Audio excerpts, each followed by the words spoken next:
Chers amis de Paix et Guerre, je suis heureuse de vous retrouver pour une 106e Mondoscopie. Nous sommes le 21 janvier 2026. D'abord, je veux vous dire que ce samedi à 11 h sortira un nouvel entretien géopolitiquement incorrect où j'ai eu le plaisir de m'entretenir de la question chinoise et notamment au plan militaire, stratégique, avec deux universitaires émérites, les professeurs Philippe Jourdan et Jean-Claude Pacito. Et donc, nous avons eu un entretien, cette fois-ci à 3. Voilà. Que j'espère et que je suis certaine que vous trouverez intéressant. Donc ça, c'est samedi à 11 h. Alors aujourd'hui, écoutez, j'enregistrais tard, c'est peut-être pour ça qu'il y aura un petit décalage dans la mise en ligne. Je voulais écouter ce que Donald Trump dirait à Davos, et comme il avait lui-même du retard, problème d'avion, eh bien voilà, tout a été un peu décalé. Donc nous allons parler de cela, de ce qu'il a dit, et donc on va parler du Groenland, parce que la façon dont il a expliqué les choses est en fait très éclairante, donc je vais revenir là-dessus.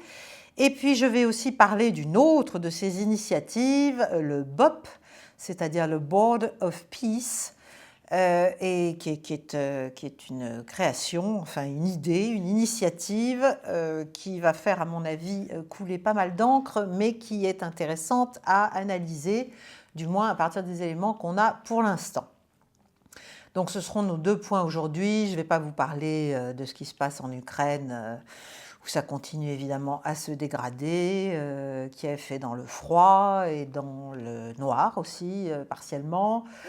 L'idée est peut-être d'ailleurs de faire en sorte qu'elle se vide le plus possible de ses habitants. On dit qu'il y en a 600 000 qui sont partis assez récemment pour pouvoir après traiter les choses différemment du point de vue russe. Voilà, mais je ne vais pas parler de tout ça. Voilà, je me concentre sur Davos. Donc, Trump vient de parler pendant plus d'une heure. Bon, si on l'écoute, on a l'impression que c'est un total vertige mégalomaniaque, hein, il faut quand même le dire, mais ce n'est pas que de la mégalomanie, ou plutôt cette mégalomanie dit un certain nombre de choses. Donc, je passe sur tout ce qu'il a expliqué, sur l'économie américaine en plein boom, grâce à lui, bien sûr. Voilà, ça fait juste 1 an qu'il est revenu au pouvoir. Donc, l'Amérique est en plein miracle économique et social. Il a rappelé que quand l'Amérique va, le monde entier va. Bon, je ne suis pas sûre que ce soit tout à fait l'avis de certains, mais en tout cas, c'est ce qu'il dit. Il a expliqué que les investissements étrangers abondaient par trilliards de dollars, n'est-ce pas ? Que l'Europe, elle, était méconnaissable et en train de péricliter, qu'il aimait l'Europe naturellement et qu'il voulait qu'elle reparte dans le bon sens, n'est-ce pas ? Mais qu'elle avait pris tellement de mauvaise direction que pour l'instant c'était quand même très très délicat, l'immigration, les dépenses publiques, l'escroquerie de l'énergie verte, les paysages défigurés par des milliers et des milliers d'éoliennes qui ne servent à rien selon lui. Alors que lui, pendant ce temps, aux États-Unis, a viré, il faut bien le dire, près de 300 000 bureaucrates, comme il les appelle. Bref, il démonte tout ce qu'a fait celui qu'il appelle toujours Sleepy Joe. Et il démonte aussi les éoliennes, d'ailleurs. Il explique que le déficit commercial tombe, que les stocks, que les actions s'envolent, que les exportations reprennent. Il a parlé un peu du Venezuela incidemment pour dire que grâce à ce qu'il avait fait, n'est-ce pas, le Venezuela allait redevenir de nouveau prospère, que les États-Unis de leur côté allaient construire, mais de manière privée en fait, des centaines de centrales électriques au gaz, au pétrole, nucléaire, etc., qu'il allait donner des permis de construire en quelques semaines et que tout ça était pour le mieux, que le pétrole baissait, alors que pendant ce temps, encore une fois, les Européens sont ruinés essentiellement, d'après lui, en tout cas il a appuyé là-dessus, du fait de notre utopie et de l'utopie de ce qu'il appelle la gauche radicale européenne, que l'Allemagne et la Grande-Bretagne étaient en plein marasme énergétique aussi, que les Chinois leur vendaient des tonnes d'éoliennes, mais eux n'en mettaient pas trop chez eux. Bref, il a rappelé qu'il était d'origine européenne, écossais et allemand, mais que pour avoir une Europe forte, il fallait qu'elle change clairement de gouvernail, et peut-être de gouvernant d'ailleurs, pense-t-il. Bon. Et puis, il en est arrivé en fait au clou de son discours et de son plaidoyer, un peu à la Calimero, mais un Calimero heureux. Ça paraît contradictoire, si vous voulez. Mais en gros, il a expliqué que finalement, ce qu'il demandait, c'était juste le Groenland, tout le Groenland, en pleine propriété, et qu'il avait entamé des négociations dans ce sens, que l'Europe pouvait, et que l'OTAN d'ailleurs, enfin bref, on pouvait se mettre en travers de cette volonté, et qu'il s'en souviendrait, ou on pouvait l'accepter et qu'il l'apprécierait. Bon. Mais qu'est-ce qu'il a voulu dire en fait? Que le Groenland, il a rappelé que les États-Unis l'avaient libéré à la fin de la Deuxième Guerre mondiale, qu'ils n'auraient pas dû le rendre, mais qu'ils l'ont rendu, et que maintenant, ça n'aurait jamais dû arriver. Et surtout, ce qu'il a expliqué, c'est que c'est en fait une compensation pour l'ingratitude avec laquelle l'Europe et l'OTAN, qui ont été protégées grâce aux États-Unis depuis la fin de la Deuxième Guerre mondiale, se sont comportés envers les États-Unis, c'est-à-dire qu'en fait, tout ça a coûté une fortune aux États-Unis, pendant que les Européens, eux, finalement, consacraient une part relativement modeste de leur PIB à leur propre défense. Bon, bref, voilà, il a déroulé ce discours, mais ce qui est très intéressant, c'est qu'il en vient finalement à dire que c'est une récompense pour le soutien et l'appui qu'apportent les États-Unis finalement à l'Europe et à l'OTAN. Donc c'est une affaire de gratitude en fait. Donc c'est nous qui sommes ingrats et nous devons finalement comprendre que le Groenland doit revenir aux États-Unis. Pourquoi? D'abord parce qu'il n'est pas capable de se défendre tout seul. Bon, on ne savait pas qu'il était attaqué, mais enfin il n'est pas capable de se défendre tout seul. Et surtout parce que c'est une question de sécurité nationale pour les États-Unis. C'est là que ça devient très intéressant. Alors, il explique qu'une fois que, parce que ça a l'air pour lui de devoir se faire, alors pas par la force, a-t-il dit, il a dit c'est un scoop, hein, it's a breaking news, pas par la force, il veut discuter, il veut éventuellement acheter, mais grâce à cette prise de possession, si vous voulez, les États-Unis pourront construire le dôme d'or, n'est-ce pas? C'est pas le dôme de fer comme aux États-Unis, en Israël, c'est le dôme d'or pour protéger le Canada, les États-Unis et incidemment d'ailleurs l'Europe aussi, enfin le territoire de l'OTAN. Et en fait, donc, il explique que c'est une question de sécurité nationale. Et ça, si vous voulez, ce n'est pas faux. Il faut le comprendre. Donc, ce n'est pas simplement de la mégalomanie trumpienne, si vous voulez. Pourquoi? Eh bien, parce que, en fait, si on se met à la place des États-Unis et si on se met au Groenland, eh bien, on regarde la planète différemment, si vous voulez, et on voit qu'effectivement, les bases stratégiques russes se trouvent en grande partie dans la péninsule de Kola, près de la Finlande. Et là, il y a des sous-marins russes, des bombardiers russes, des silos pleins de missiles intercontinentaux russes. Et en fait, tout ce que pourrait lancer la Russie, à supposer qu'elle soit hostile, naturellement, mais admettons, lancer la Russie vers les États-Unis, en fait, mais vers aussi une partie du territoire de l'OTAN, passe par-dessus le Groenland. Or, pour intercepter, évidemment en cas d'échange nucléaire stratégique entre les États-Unis et la Russie, mais même d'une manière générale, si on veut intercepter les missiles, on les intercepte généralement à leur plus haut point, au plus haut point de leur trajectoire, donc à leur apogée, si vous voulez. Et donc, pour pouvoir les intercepter de la manière la plus efficace, il faut les intercepter au plus haut, et pour les intercepter au plus haut, il faut être en dessous. Et en dessous, si on regarde la trajectoire virtuelle de ces armes, de ces armements russes, en dessous, c'est le Groenland. Donc, il faut être au Groenland. C'est QFD. Voilà. Donc, c'est effectivement, de leur point de vue, une question de sécurité nationale. On comprend bien que dans le cadre de la reconfiguration des rapports de force à l'échelle planétaire, effectivement, pour les États-Unis, c'est très intéressant de se mettre là. Bon. Deuxièmement, mais ça j'en ai déjà parlé, c'est ce qu'on appelle la route du Nord, c'est-à-dire par laquelle, ça passe par l'Arctique, si vous voulez, ça s'ouvre, voilà, maintenant c'est clair. Donc il y aura bientôt des cargos chinois, il y a peut-être déjà des sous-marins chinois d'ailleurs, qui emprunteront cette route, parce qu'évidemment, commercialement, c'est bien plus intéressant que de passer par Suez, c'est bien moins long. Et puis, il n'y a pas de limitation au tonnage, si vous voulez, des cargos, alors que c'est le cas à Suez.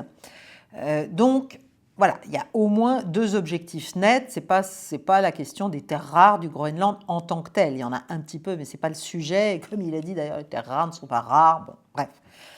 Donc, il a expliqué, voilà, pourquoi il voulait le Groenland et qu'en fait,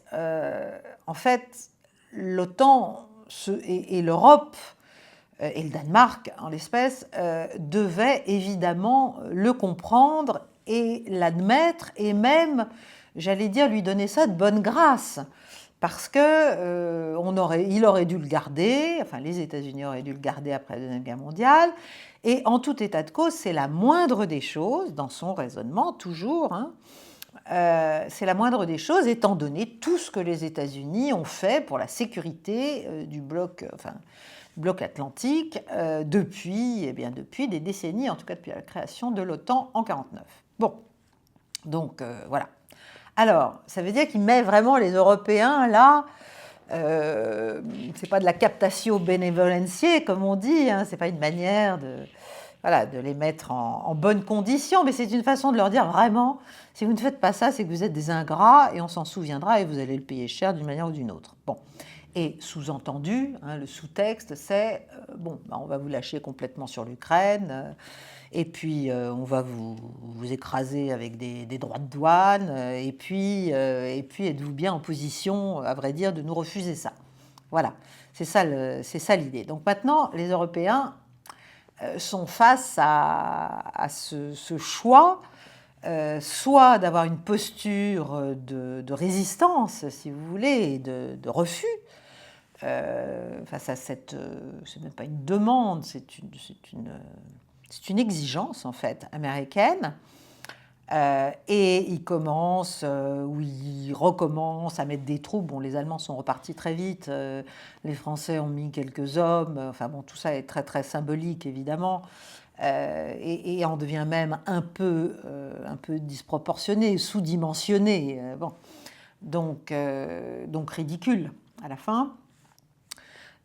Et donc, s'ils disent non, ça peut paraître une posture de force et d'affirmation, mais les représailles vont être extrêmement lourdes, y compris vis-à-vis de l'Ukraine, parce que le tort de l'Europe, évidemment, et ce qui fait qu'elle est démonétisée stratégiquement, c'est qu'elle se bat maintenant sur deux fronts. Elle s'oppose aux États-Unis, elle s'oppose à la Russie. On ne se bat pas sur deux fronts, surtout quand on est quand même globalement pas très armé.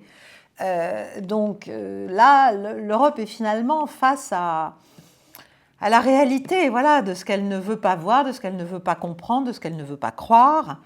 Et elle doit faire un choix. Donc soit elle fait ce choix de la résistance, de la récalcitrance face à la volonté de toute puissance américaine et à cette requête sur le Groenland, soit elle se couche Et elle dit, bon, ben oui, effectivement, c'est légitime, c'est logique, c'est bien, nous serons protégés finalement, indirectement, par cette capture américaine.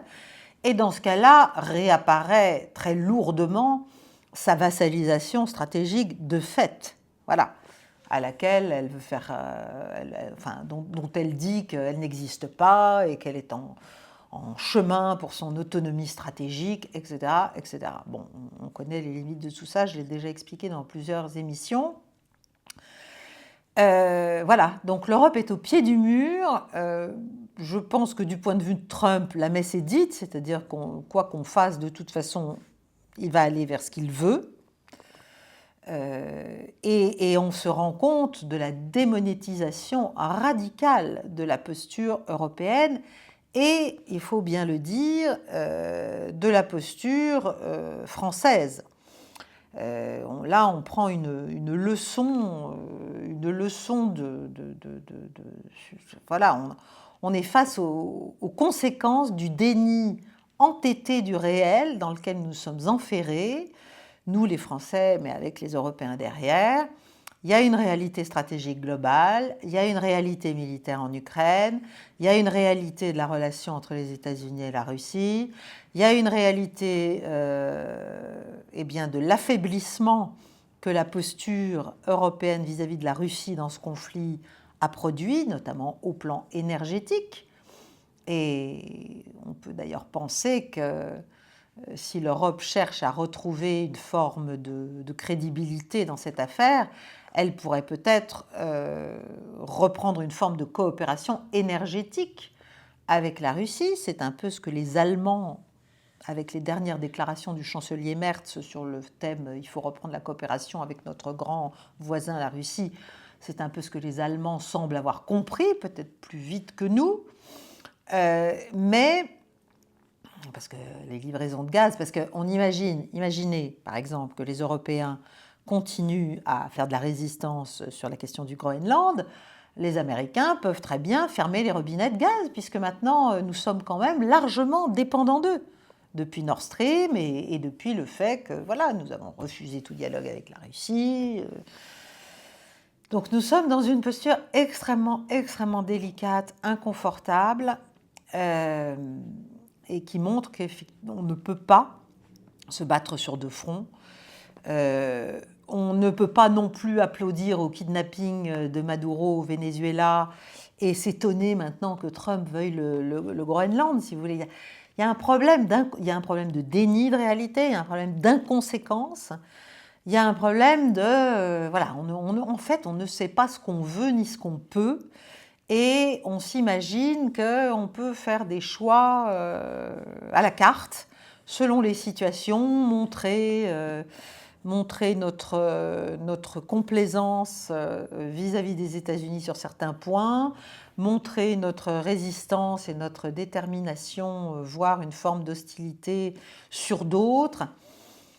Mais tout ça, on n'en a pas vraiment les moyens. C'est ça le problème. Donc, si vous voulez, géopolitiquement, là, c'est clair, quoi. L'Europe en est réduite à ce qu'elle est véritablement, c'est-à-dire un ancien appendice américain du pouvoir, du temps des néoconservateurs, du temps du globalisme triomphant, post-guerre froide, et puis un objet stratégique non identifié, mais qui croit qu'il pourrait être quelque chose ou qu'il existe, il le croit tout seul, et qui s'agite sans avoir les moyens de sa posture, en fait. Bon.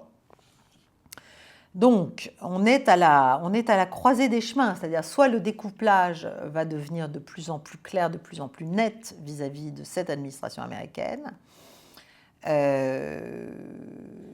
soit on prend un virage sur l'aile et on recolle, entre guillemets, les morceaux avec les États-Unis, mais dans ce cas-là, il va falloir mettre aussi beaucoup d'eau dans notre vin vis-à-vis de la Russie. Alors moi, je prétends, je me trompe peut-être, mais que si l'Europe avait l'intelligence, dans la situation actuelle, là, qui est catastrophique en fait pour nous,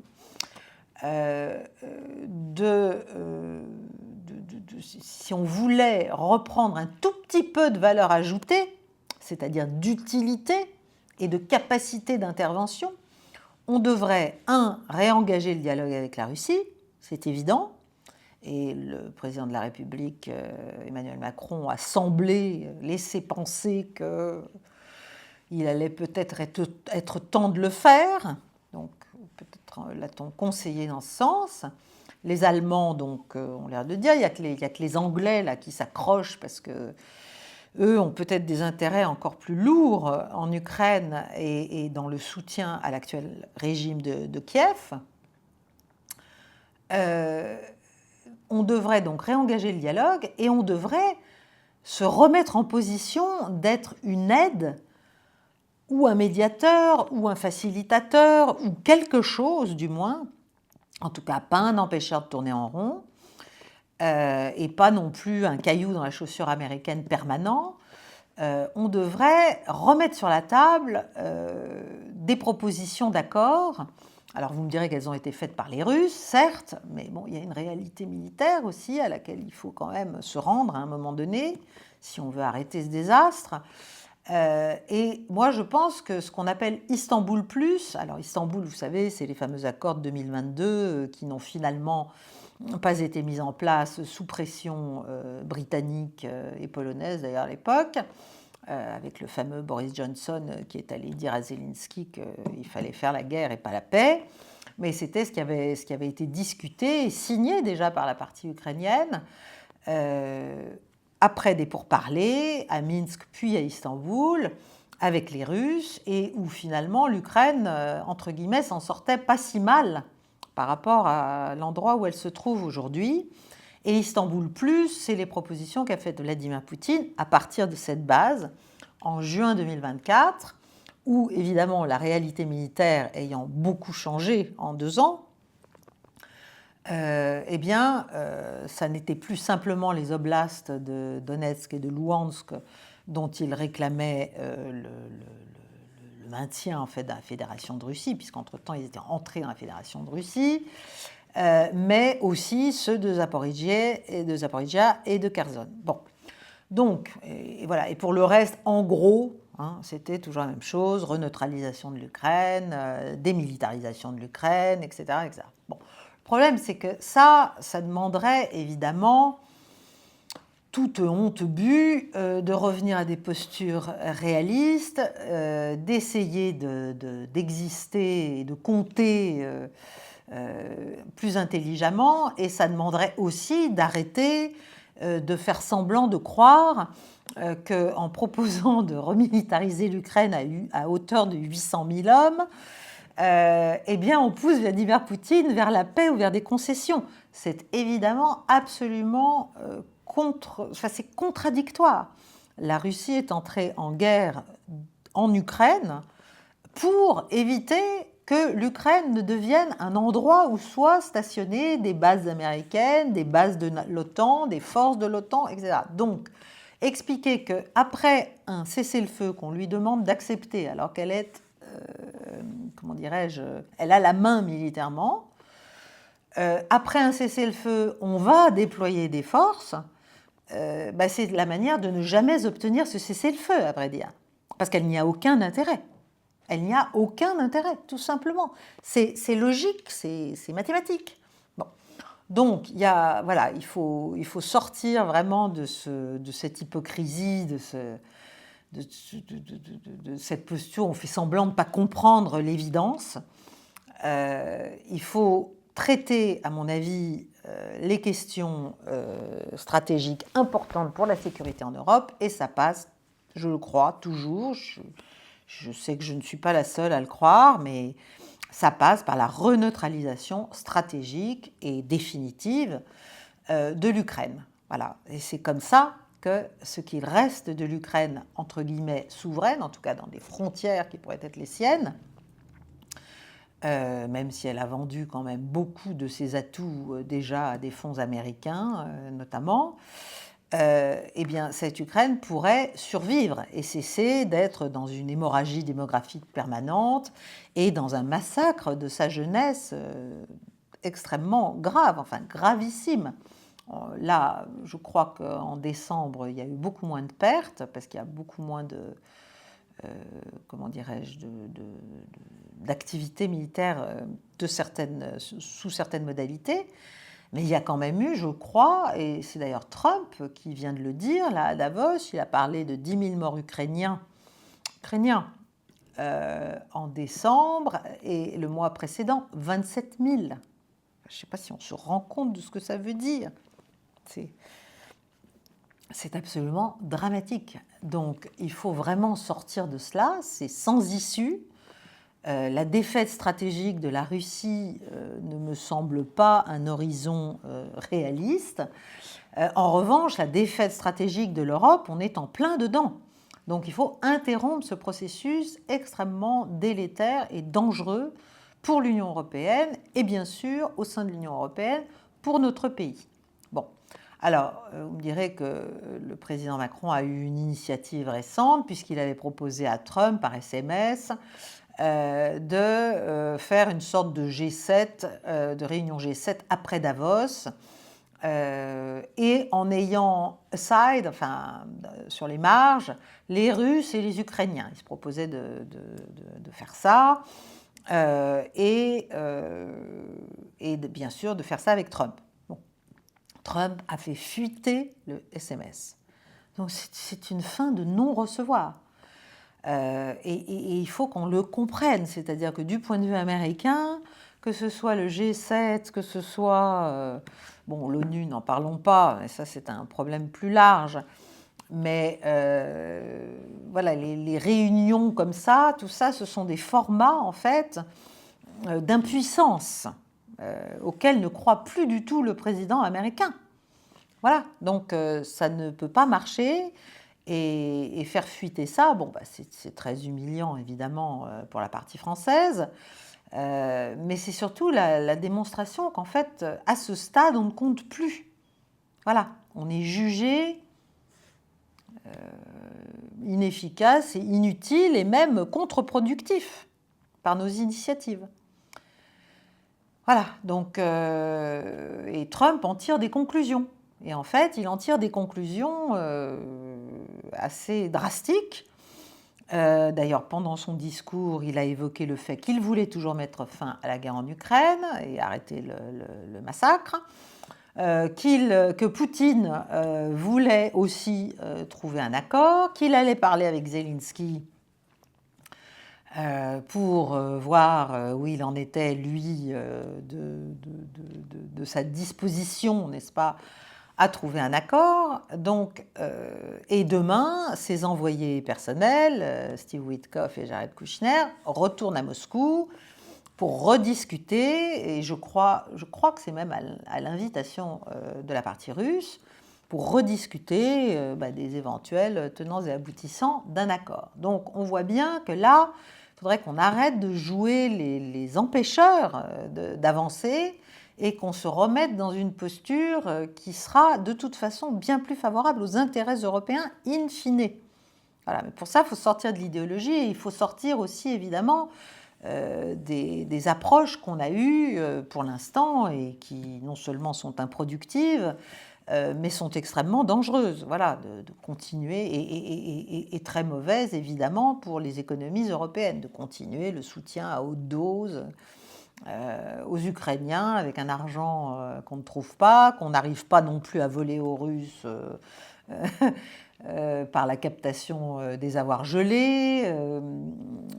On s'expose on continue à s'enfoncer. Voilà, il faut sortir de mon point de vue, de ce trou dans lequel nous nous sommes mis et se remettre en phase avec la dynamique qui est à l'œuvre malgré tout. Même si, bien sûr, il y a aux États-Unis des courants entiers qui ne veulent pas qu'il y ait un accord entre les États-Unis et la Russie, même s'il s'est passé des choses très graves récemment, dont je vous ai parlé, notamment cette attaque de drones massive ukrainienne avec un appui occidental sur le complexe résidentiel, mais aussi militaire de Vladimir Poutine dans la région de Valdai. Bon, donc si vous voulez, la confiance est quand même au plus bas.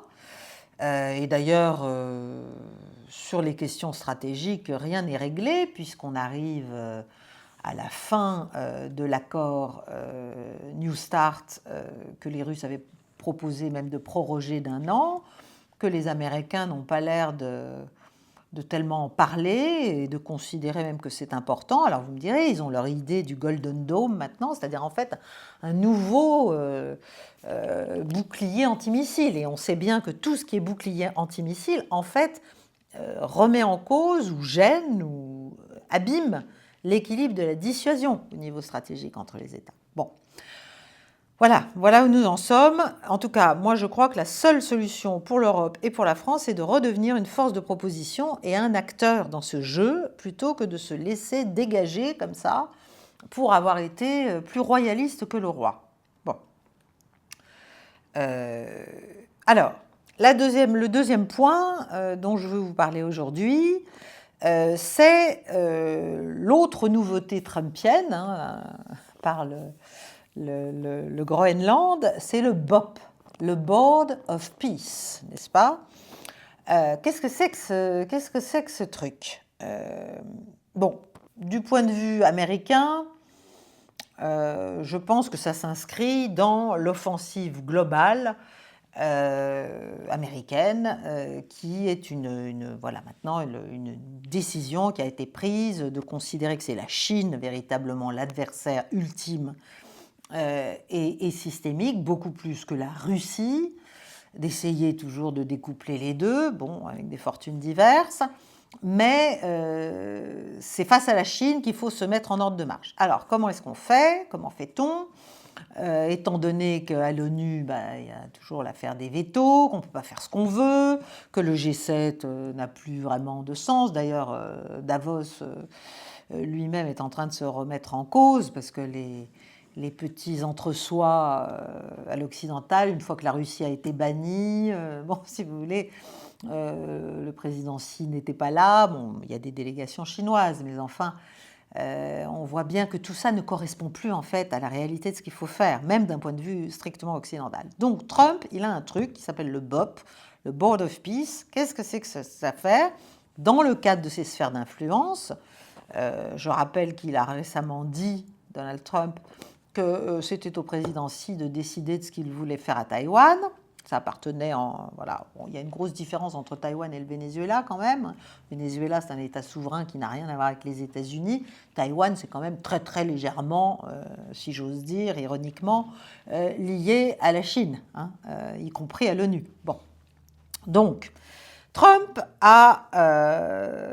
il veut échapper aux entraves en fait qui sont liées au Conseil de sécurité des Nations Unies. Donc, il veut structurer ce qu'il appelle le Board of Peace, donc si vous voulez, le Conseil de la paix, n'est-ce pas?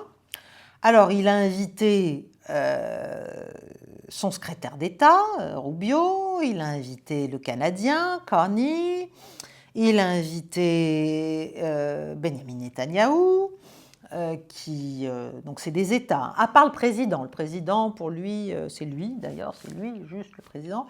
Et voilà, lui n'est pas un État, mais il y a son secrétaire d'État, donc il va représenter les États-Unis. Il a invité donc Netanyahou qui a déjà dit oui, il a invité Erdogan, il a invité même le Biélorusse Loukachenko, il a invité la Russie. Voilà, ce qui est une manière quand même de montrer qu'il a compris que voilà, tout ça maintenant allait se discuter en fait entre grands animaux. On pourrait appeler ça des dos argentés par rapport au Ouistiti. Bon, c'est un peu insultant, donc je ne pousserai pas la métaphore trop loin. Mais c'est quand même un peu l'idée, quoi. C'est les grands monstres, quoi, tous entre eux.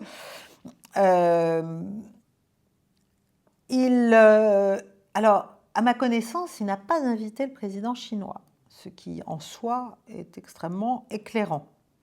Je ne sais pas. En tout cas, je ne l'ai pas entendu dire. Bon. Donc, il veut échapper au Conseil de sécurité. En fait, il ne croit pas du tout à l'égalité entre les États, c'est net, ni à la charte de l'ONU.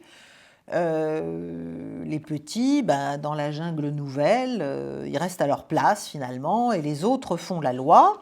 Donc c'est une forme de processus de privatisation en fait de la gestion des affaires mondiales, de la guerre, des questions de guerre, des questions de paix.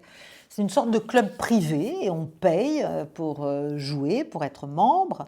On paye cher. Alors on paye, c'est très intéressant parce que le premier mandat est de 3 ans. Alors on peut entrer gratuitement, mais si on n'a pas payé au départ, si on a préféré être gratuit au départ, après on est éjecté au bout de 3 ans. Voilà. Si on veut devenir membre permanent, on paye 1 milliard au début. Voilà. Enfin, 1 milliard, c'est à l'échelle de ces États, évidemment, ça n'est pas grand-chose. Mais ce qui est intéressant, c'est que c'est encore une fois par rapport à lui, Donald Trump, que devrait, selon lui, dans cette initiative, s'organiser l'ensemble du monde.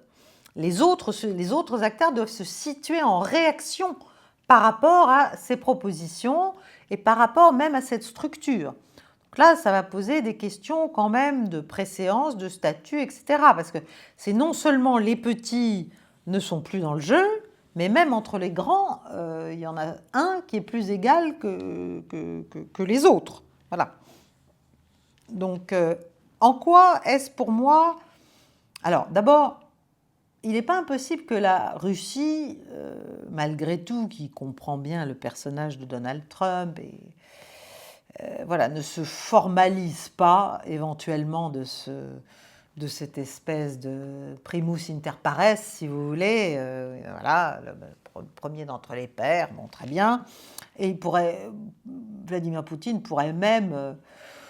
avec son recul, accepter l'invitation pour ne pas l'offenser, pour ne pas relancer l'escalade, pour ne pas perdre sa place à la table des affaires du monde où finalement des membres donnent leur avis sur la politique américaine, en matière de règlement des conflits étrangers, etc. etc. En tout cas, ce Board of Peace, officiellement, ça n'est même pas ça n'est même pas juste Trump qui l'aurait voulu, si vous voulez. Ça fait référence à quelque chose qui est lié aux Nations Unies, et c'est là que ça devient très piégeux et très tordu même. C'est parce que le Board of Peace, il a été approuvé par le Conseil de sécurité des Nations Unies dans le cadre du cessez-le-feu intervenu après la guerre des 12 jours. C'était Trump qui voulait le présider, ce Board of Peace, pour mettre en œuvre son plan de paix pour Gaza, dont on sait ce que c'est. Enfin, on a compris un peu ce que c'était. Donc, il s'appuie quand même sur la légalité et la légitimité donnée par le fait que le Board of Peace a été avalisé par le Conseil de sécurité des Nations Unies. Simplement, il en a une vision, à mon avis, beaucoup plus extensive, c'est-à-dire qu'il ne s'agit pas de Gaza. D'ailleurs, Gaza est très peu mentionné, et on lui réserve une autre structure à l'intérieur de cette architecture. Il veut s'occuper d'autres affaires. En fait, il veut faire une espèce je dirais pas de conseil de sécurité bis, mais une nid d'ONU bis, parce qu'évidemment, il n'y aura pas tous les États du monde. Mais il veut en faire une espèce de conseil privé qui domine, qui chapeaute les affaires mondiales, partant du principe que désormais, voilà, le monde est divisé en sphères d'influence et bon, il y a des zones de friction quand les sphères se recouvrent ou se touchent, mais il n'y a plus cette espèce d'idée de la grande assemblée de l'ONU, etc., etc. Bon. Donc il y a une charte de ce Board of Peace, de ce Conseil de la paix, qui accorde un pouvoir énorme au président. Le premier président, c'est Trump. Il est le seul à pouvoir inviter les pays à rejoindre le Conseil. Il est le seul à pouvoir mettre fin à leur adhésion. Il est le seul à sélectionner le comité exécutif. Il est le seul à approuver les décisions sans quoi, ultimement, sinon elles n'entrent pas en vigueur. Il peut opposer son veto à tout moment, même après la mise en œuvre des décisions. Il peut exercer un pouvoir total sur les entités qui sont en dessous, subsidiaires. Il choisit son successeur, qui le remplace automatiquement à la fin de son mandat. Ça n'est pas forcément un État, ça peut être un individu, ça pourrait être son fils demain, par exemple. Bon, alors évidemment, c'est totalement fou quand on croit, comme moi, aux Nations Unies, à la Charte des Nations Unies, au fait qu'on ne peut pas faire n'importe quoi et qu'on ne peut pas non plus intervenir militairement dans un autre État sans qu'il y ait eu quand même une résolution des Nations Unies et qu'il y ait eu une menace considérée sur la paix et la sécurité internationale, considérée comme véritable par le Conseil de sécurité des Nations Unies. Donc, moi, je suis d'une autre école. Alors, si on regarde évidemment ce qu'il essaie de faire et si on cherche le côté pratique, bon, le côté pratique, c'est que évidemment,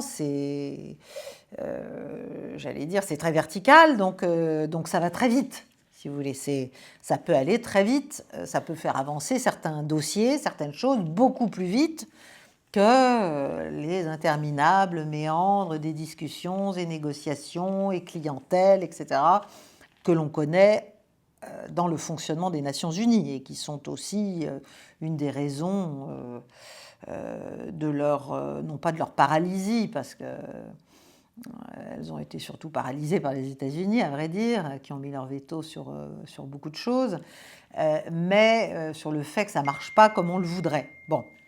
Du côté négatif, bon, on voit clairement qu'en fait, il considère qu'il est au-dessus de tous les autres, voilà, qu'il est le premier président, que les autres doivent se plier à sa volonté. Ça veut dire que bon, il y en a certains qui vont peut-être venir pendant 3 ans sans payer, hein, et puis qui, au bout de, s'ils ne se sont pas fait virer d'ici là, partiront et s'intéresseront donc pendant ces 3 ans essentiellement à la question de Gaza, qui donc est traitée dans comment dirais-je, une sous-division, si vous voulez, de cette structure. Bon, donc, alors l'argent, quand on dit 1 milliard pour entrer dans le club, tout ça c'est consacré théoriquement à la reconstruction de Gaza. Qu'est-ce que ça veut dire reconstruire Gaza? C'est une autre histoire. C'est une autre histoire. Qu'est-ce que ça veut dire aussi? Qu'adviendrait-il de ce conseil si jamais le nouveau président, le prochain président américain est un démocrate et n'est pas Trump? À ce moment-là, de fait, ce conseil, présidé par lui ou par son successeur, n'aurait plus la même capacité à influer sur le président américain, la politique étrangère américaine, etc. Ça deviendra à ce moment-là juste une autre organisation internationale, un autre groupe d'influence et éventuellement d'action. Donc c'est pas, si vous voulez, il ne s'agit pas de remplacer l'ONU, c'est plutôt une espèce de nouvelle coalition des volontaires finalement, qui a la volonté en premier lieu de faciliter les efforts américains pour reconstruire Gaza, mais qui peut élargir son champ d'action pour s'attaquer à d'autres conflits. Voilà. Donc, je pense que ça peut, malgré tout, ne pas tomber totalement à plat, cette affaire de BOP, parce qu'il y a beaucoup de gens qui vont être prêts, en fait, à venir à la table pour simplement maintenir ouvert un canal d'influence, si vous voulez. Et d'autre part, c'est une forme de police d'assurance politique, d'une certaine façon. Si jamais le Conseil de la paix se voyait confier par l'ONU un certain nombre de choses, ceux qui seraient dedans auraient de facto une influence importante. Voilà. Donc, pour l'instant, c'est une organisation internationale. Alors, pourquoi est-ce une organisation internationale et pas simplement un club strictement privé inventé par Donald Trump? Parce que l'ensemble du projet repose sur une résolution du Conseil de sécurité des Nations Unies, qui est la résolution 2803, qui a été adoptée en novembre dernier et qui salue la création de ce Conseil de la paix en tant qu'administration transitoire dotée d'une personnalité juridique internationale. Ça veut dire beaucoup de choses. Ça veut dire l'autonomie, ça veut dire l'immunité, ça veut dire et ça veut dire la légitimité en vertu de la Charte des Nations Unies. Donc il y a un conseil politique, où là il est en train d'inviter des membres. Ensuite il y a un conseil exécutif, où là on trouve Rubio, Blair, Witkoff, Kushner, toujours les mêmes, si j'ose dire, pour l'instant. Et ça fonctionne un peu comme le secrétariat des Nations Unies, c'est-à-dire ça gère les opérations, en fait. Mais ça reste subordonné à la volonté du président. Le conseil exécutif décide de l'ordre du jour, mais a toujours besoin de l'approbation de Trump. Donc, en fait, aucune discussion ne peut avoir lieu sans son consentement. Et ensuite, l'argent que vont donner tous ces membres, qui vont acheter des sièges permanents, et qui vont après, en plus, faire des dons, renouveler leur adhésion, etc. Tout ça, c'est un portefeuille quand même assez conséquent qui peut permettre de mettre en œuvre des programmes, mais qui peut permettre aussi de faire pas mal d'affaires. C'est la contribution à la paix, vous savez ce que ça veut dire. Ça veut dire souvent la reconstruction, et la reconstruction va évidemment aux entreprises que l'on a un peu adoubées pour ce faire. Donc, parce qu'en fait, le BOP, il peut créer des comptes, il peut avoir des actifs, il n'y a pas de contrôle externe réel. Il n'y a pas de résolution des litiges, de mécanisme de résolution des litiges. Donc c'est un véhicule d'investissement en fait, et de capitaux à grande échelle, à l'abri des lois nationales, puisque c'est un organisme qui a une personnalité juridique internationale. Donc une fois que la charte est ratifiée par 3 États, elle acquiert un statut de traité en vertu du droit international. C'est là que c'est très très tricky, parce qu'il s'est appuyé sur finalement quelque chose qui avait été créé pour Gaza, pour en faire un véhicule beaucoup plus large, d'action beaucoup plus large, à spectre très étendu, potentiellement, à vrai dire, sans limite, mais en profitant du fait que c'est une organisation internationale, si vous voulez. Ça va devenir une organisation internationale. Donc, immunité diplomatique, privilèges extraterritoriaux, il n'y a pas de juridiction de l'État haute, quel qu'il soit, je ne sais pas, ce sera peut-être aux États-Unis. Les dirigeants ne peuvent pas être poursuivis judiciairement, il n'y a pas de contrainte juridique nationale. Enfin, c'est très très intéressant, un peu comme le siège de l'ONU, si vous voulez. C'est un peu la même chose. La charte contient également un kill switch. Le président peut dissoudre le Board of Peace à sa guise, et à moins qu'il ne le renouvelle toutes les années impaires, l'organisation est automatiquement dissoute. Donc c'est tout à fait extraordinaire, c'est-à-dire qu'en fait, il crée quelque chose, il met en place quelque chose, il structure quelque chose de fort, mais c'est aussi une organisation qui peut éliminer s'il y a un problème, ou notamment s'il n'a plus, l'avantage, s'il est mis en minorité sur certaines décisions ou certaines orientations, etc. À ce moment-là, hop, ça saute. Bon. Alors, et Gaza dans tout ça? Bon, à ce stade, Gaza n'occupe pas de place dans le Board of Peace initial, ce qui est quand même assez ironique, puisqu'en fait, la fameuse résolution du Conseil de sécurité des Nations Unies, elle a été prise pour Gaza, dans le cadre de la mise en œuvre du plan de paix de Gaza. Bon, donc, ce qu'il faut savoir, c'est que grâce au pouvoir exécutif de Trump, prévu par la charte du Board of Peace, ce Board of Peace, ce conseil, crée un 3e conseil pour traiter séparément la question de Gaza, c'est-à-dire en dehors du cadre de la charte du BOP. Et en fait, ce Board of Peace lui-même, il est chargé de faire le lien, si vous voulez, avec le Comité national pour l'administration de Gaza, qui a été formé mi-janvier, je crois, enfin il y a quelques jours, qui est chargé d'administrer Gaza après le conflit. Donc vous voyez, tout ça est en train de se mettre en place, mais assez vite quand même. C'est un organisme vraiment composé de Palestiniens, mais technocratique. Voilà, des gens qui sont, c'est pas politique entre guillemets. Donc c'est un partenaire, si vous voulez, de mise en œuvre, subordonné toujours à la supervision internationale du BOP. Donc vous voyez, c'est je ne dirais pas que c'est des poupées russes, mais bon, l'idée étant quand même de transformer, ce qui est quand même incroyable, Gaza en un protectorat de l'ONU, finalement. Hein.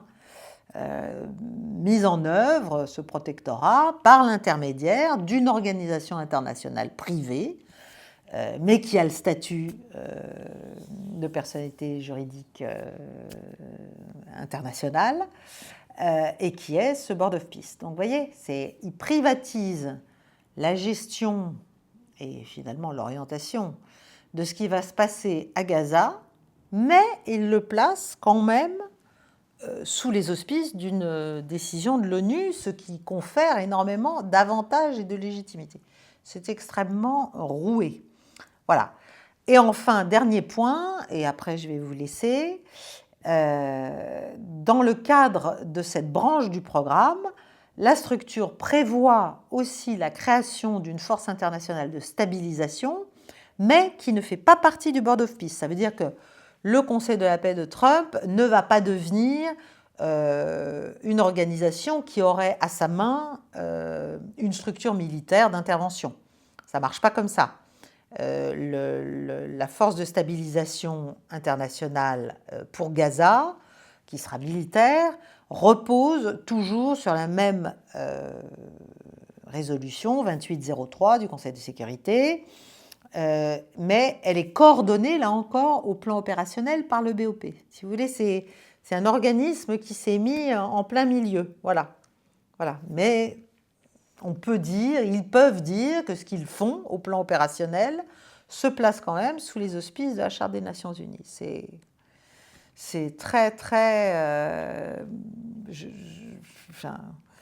c'est à la fois très intelligent et éventuellement très dangereux selon ce qui sera décidé au plan opérationnel.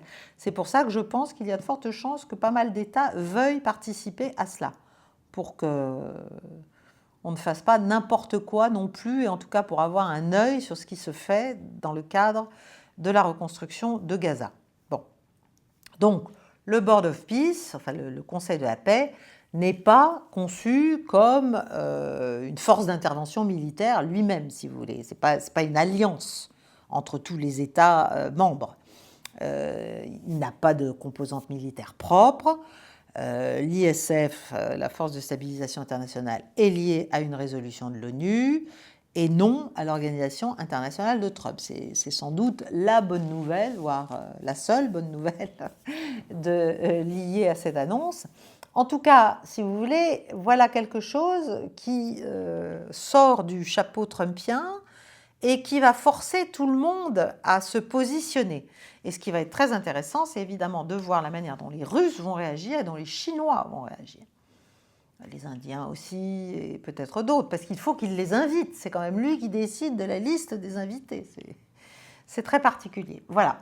La suite au prochain numéro, car on en saura plus. Tous les jours, chaque jour arrive avec une masse d'informations considérable. Je vous remercie de votre attention. Likez, partagez cette vidéo si vous l'avez aimée. Soutenez-nous par Tipeee, en devenant adhérent du cercle, ou simplement en faisant connaître la chaîne et en faisant connaître Paix et Guerre autour de vous. Bonne soirée, chers amis.